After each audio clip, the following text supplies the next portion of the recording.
Okay, let's bring this baby home. I was a landlord who had a tenant, the same tenant for 12 years. Around year 10, she stopped paying rent. The world was in a pandemic, so the courts shut down. And the system said she had rights, tenant rights, to sit there in heat and water and comfort while I footed her bills for 1 year and a half. And then the world decided to try and right itself. The courts reopened and I, without a lawyer, filed for eviction. I won, all was fair, or some version of it, until September 8th, 2021, the day of the eviction.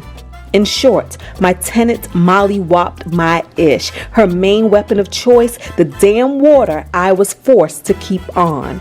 And then there was the raw chicken and the pork chops and the 10s and 20s of raw sausage rolls she rolled down the vents, along with lard and yogurt and beans and mayo. Who even has that much mayo? Turns out I was better than blessed because my insurance policy covered it all. This is the finale. This is the 9-month journey it took to put my house back together. This is how the story ends. Hey guys, today is Tuesday, June 28th. It's a good day. It's a good day. It's always a good day. I was having a little bit of, I don't know. I was feeling kind of weird today. Low energy. I don't know what to call it. It could be for a number of things that's happening in my life outside of what we're doing with this house and selling the house and everything. And I guess, that goes to say with a lot of us, we juggle lots of things and we just have these multifaceted lives that have lots of moving parts. And so yesterday my mom had her knee replacement surgery. She is well, all is well. She went through the surgery really well. This is going to be her second. This is her second. I think I already said that. Her second knee replacement. So she's doing well. She's not home yet. I think it's 5 p.m. I'm going to call and see if they released her today. She was hoping to be able to leave today. Shoot, the type of person I am, if I'm going to have a major surgery, keep me in hospital as long as possible.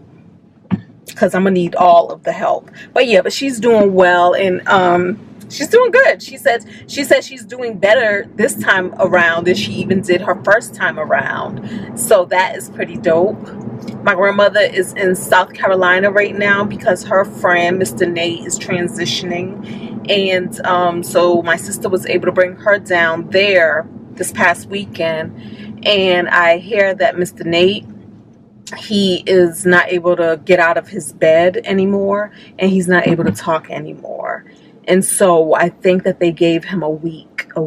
And so she's there holding his hand and just being there for her. So of course, with life, these things, no matter how positive facing you are, no matter how much you understand that this is life and life be life and life, we have many cycles to life. I think that it just is still going to take a toll. It still takes a toll on you, on those around you, on those going through the thing, and we try to handle it as gracefully and as best as we can and as best as we know how, so that's some of the things that's happening.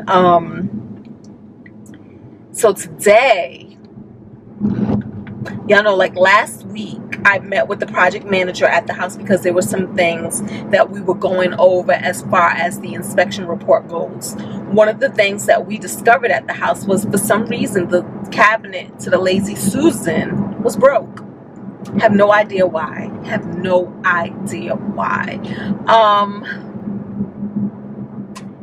While there, he tried to tighten it, but he was saying that it wasn't working, so not sure what happened. He says he feels that perhaps somebody was trying to open it improperly with force for whatever reason. I don't know. They don't know how to open a Lazy Susan. I don't know. To me, it all just sounds kind of weird because I just feel like with cabinets, they're built for use. You know what I mean? And I feel like having people go through the house, multiple people go through the house to see the house, the number of times people open and close cabinet doors shouldn't break the cabinet door. I have no idea how this was broken. At times like this, it's like you really wish that the house just had cameras all throughout it, so that as people are going through with their agents, you can actually see what's happening and what's being done. But when I signed off on the house with the contractors, this thing wasn't broke. It wasn't broken. When the inspector went through, which was either on a Saturday or a Friday, I feel like his inspection report said the 19th, June 19th. So not sure if he went through on a Friday and then finished the report on a Saturday. Not sure how it went. But in his pictures in the report, you can see that the cabinet, that the door was like broke. Like you can see a gap, a clear gap. Me and my friends were there. I feel like we were there on a Saturday. I don't recollect seeing anything wrong with the store. We even had it open and we didn't see anything wrong with it. I'm gonna have to revisit my footage to see if I see anything amiss, but just don't know at what point this thing was damaged. But in my mind, I felt that it should still be under warranties of sort. My contracting company said that my warranties on the home did not transfer with the sale of the home, right? Well, the house hasn't sold yet, so there should be some warranty. But they said, I'm gonna have to check with my, what's them things called? My insurance. They said that because I signed off on it and the cabinet was intact, they're not responsible for fixing something that was broken in use. But I'm like, in a few days of it being completed, why would that break? I have no idea. I have no idea. And so I was like questioning, like, is this like, are the cabinets just cheap, low quality cabinets? I don't feel like they are. They don't feel like they were. They don't look like they are. But why would this thing break? My mom was saying something about sometimes if the hinges were over tightened, it could strip the hardware, and that could be a reason why. I don't know. But today he called me and he was saying like, yeah, so basically like the company said like they're not responsible for fixing it, and to replace the door it's going to be like $300 and something, and then to replace that piece of the cabinet altogether it's going to be $600 and something. And I'm like, why would replacing the whole cabinet be, why would the whole cabinet have to be replaced? That doesn't make sense to me. And why would a whole door have to be replaced if the problem is the hardware? I don't know, but that had me feeling some kind of way. It really had me feeling some kind of way. You know, I don't know if it's because like when they go by they can see that the house is on the market because they can see the sign, and are they thinking like, oh, she's about to make a profit off of this and we're done helping her? I don't know. It's just, something just feels super off about this whole cabinet thing. I don't know.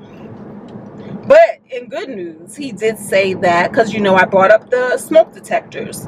When I had the smoke detectors there, I had them there up to Maryland code, which means that now you have to have the smoke detectors and carbon monoxide detectors hardwired into the house. I had did that work before. So what I didn't realize is that because of the water damage, they actually replaced 2 of the smoke detectors, which makes sense, right? Ceilings, things, blah, blah, blah, blah. So they replaced them. So I didn't realize that until I received the inspection report that said there was only 1 carbon monoxide detector in the home. And I'm thinking, no, there should be at least 3. So when we went through, I realized that they replaced the smoke detectors with just regular smoke detectors that did not include a carbon monoxide counterpart. So they did approve that. So they are going to replace those with carbon monoxide, and they are fixing the the cap that they forgot to put in for one of the fire extinguishers, the sprinklers. Yeah, so that's what's happening with that. Also, the other thing that happened today that kind of was like, all right, so there was another house that has the same comps as my home. We talked about this before. I said, as far as the eye can see, the houses look similar. We don't know the age of the roof. We don't know the age of the HVAC. We don't know the age of the appliances in the house, right? We don't even know the age of the carpet. Some of the carpet looks a little bulky, and when I read the description, it says fresh carpet, not new carpet. So don't know what that means. Could mean freshly washed, right? So anyways, this house was under contract for $382,000. I think it was like $382,500. And the real estate agent of that property has sent out mail. This is how we found out about it, because they sent out mail in all of our mailboxes, basically saying that this house had an offer of $382,500, and it was sort of like it was soliciting business, almost as if to say, like, hey, look at the house I just sold for this amount. If you're looking for an agent, contact me. So that's what that was. So I immediately let my agent know about this other house that was hitting the market, or had hit the market the same time as my house. And my house was being listed for $360,000, and I was saying it looks like this house may have sold for $382,000. So she had said something which made so much sense. She was like, well, we don't know if that's what the house sold for, because it's pending offer. It had a pending offer for that. So we don't know until everything is complete what the house actually sold for, right? So her whole thing was, we are not changing our price based off of this. And so we didn't. We kept it at $360,000. And as y'all know, we got an offer for $385,000, right? Y'all, how about I was checking my favorite website, Zillow, today, because I be checking up on the sales of not just that house over there, but also the houses in my neighborhood, because there are some houses that are for sale, just to kind of see how they're doing. Why is that house back on the market, y'all? So that $382,500 was a no-go. It did not finalize. And of course, we don't know why. And when I say we, I'm talking about me. Of course, I don't know why. I don't know if it's just because the buyer wasn't able to secure funding. I don't know if it's because the house didn't appraise for whatever. We don't know. But the house is back on the market as of yesterday. And the listing price is $350,000. Yo, that also made me feel some kind of way, because I just don't want that to be my story. I don't want this house to go back on the market. I want this thing to close. I want this to be a done deal. And that's what I want. That's what I want. So that was just like, oh man, and good news, because we're doing bad, good, or whatever. And good news though, the title company they sent me their paperwork and stuff today for me to start filling out. And so I did all of that. And that is just basically filling out contact information of the HOA, information on the loan that I have on the property, information on are there any liens or anything that I know about on the property, things like that, second mortgages, all of that kind of stuff. So I filled that stuff out, and of course it has the date. Closing date is still July 7th. We're still marching towards that. I did discuss the cabinet gate with my agent, and she said don't worry about it, because that was found in the inspection by the buyer, but it wasn't something that they were concerned about, like, you need to fix this, so yeah. She said the main things that they were concerned about was the roof, which we fixed. I'm just so ready for this thing to be done for real. And again, we're on task, we're on schedule. No major setbacks have happened. Like I said, today's just been a day that I just been kind of in my feelings a little bit. Almost like midlife crisis a little bit. Like, what am I even doing with my life? What have I even achieved? Maybe I need to go write a book. I need to be successful. I need to do something worthwhile and worthy, and yeah, that's how I've been feeling today. right, y'all. Thank y'all for listening to me ramble and rant and just moan about nothing, because life is good, all is well, and things are looking really good. Like I said, my feelings have just been a little bit feelingy today, and so that's what's happened. Those are the updates. Okay, y'all, until next video, bye.